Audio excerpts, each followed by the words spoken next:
Very good morning to you. It's Saturday morning, the end of another week, almost the end of another month. Here we are at the end of January. I always find that January, although it's a long month, does seem to go by in a flash. All that excitement about Christmas and everything. But that's not my thought for today. My thought for the day is a very simple one. It comes from Proverbs 13:20. He who walks with wise men becomes wise, but the companion of fools will suffer harm. God advises us in various places to be careful whose company we keep, to choose our friends wisely, to choose those that we walk with wisely. Psalm 1 is the obvious parallel to this. Which says, blessed, I'm just trying to turn it over frantically here. Blessed is the man who does not, there it is here. Blessed is the man who walks not in the counsel of the wicked, or stands in the way of sinners, nor sits in the seat of scoffers. Blessed is the man who does not walk. He who walks with wise men becomes wise, but the companion of fools will suffer harm.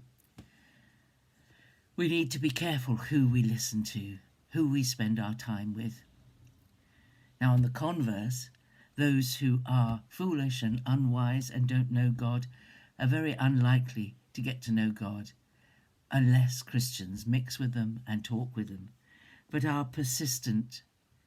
And when it says he who walks with wise men, the majority of our life activity, our chosen companions, friends, people we spend time with, people we talk over things with, they should be people who are wise, not people who are foolish. They should be good people, not bad people. We should be careful of the company we keep. And we should be careful about foolish words, banter, stupid things that are said, usually under the influence of drink.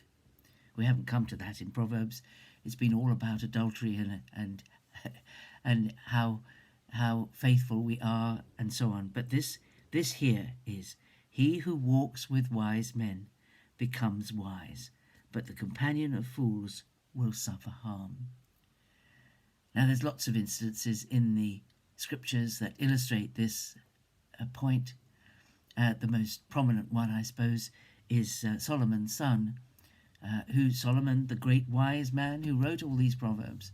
His son Rehoboam, when his father had died and he was addressing the people, they asked him to ease the load that his father had imposed upon them. His father Solomon was very rich and had a huge building and progressive program going on, and huge expenses to his rulership, and the people were forced to work, I think, 1 month for the palace and 2 months at home. There was a great deal of hardship as a result, and the people wanted that eased. And Rehoboam spoke to his father's advisors, who were the older wise men of the area of the palace, and they advised him to be kind and that the people would love him if he was. But his young friends, his peer group, said, "Oh, think how wonderfully your father lived. He was so rich and he was so wealthy, and his life was so luxurious. If he could live like that, if you could be harder than him, you'll have it even better." And he listened to the foolish young people and not the wise older people. We don't have to fall into the trap of thinking we have to experience personally every single thing before we can learn from it. We don't have to go into the school of hard knocks. We can look at these scriptural examples and learn from them. Another thing to say is, if you are a Christian and you are and you are seeking to do something, and you feel God is speaking to you about something, the best people to discuss it with are not family members who don't know Jesus. Some people do. They always talk with their family about things, and that's right. It's good that you should. But you should put more weight to the advice of Christian friends. Christian friends who you know have studied the scripture and whose life bears fruit to the wisdom that they've gained over their years of serving God.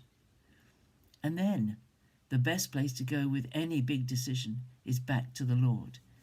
Even to lay it before the Lord and say, look, this is what my family say I should do, and this is what those who know you say I should do. Please give me peace in whichever course of action is the best one for me to follow. We need to be wise over who we spend our time with. I think that's true today, very much true today of us with the media. Be careful what you spend your time listening to on the media, and what books you spend time reading. Because some of them are not, there's not biblical wisdom in many of these places. There's not much on the TV that is full of biblical wisdom. It's very much the culture of our time, and we need to be listening to and thinking about godly things, wise things. Not be careful what you watch. Be careful what you watch. That's all. So there's something to think about today as we end our first month of this year. The path of blessing is in gaining more and more wisdom, and we gain that as we spend time with wise people and with wise books and wise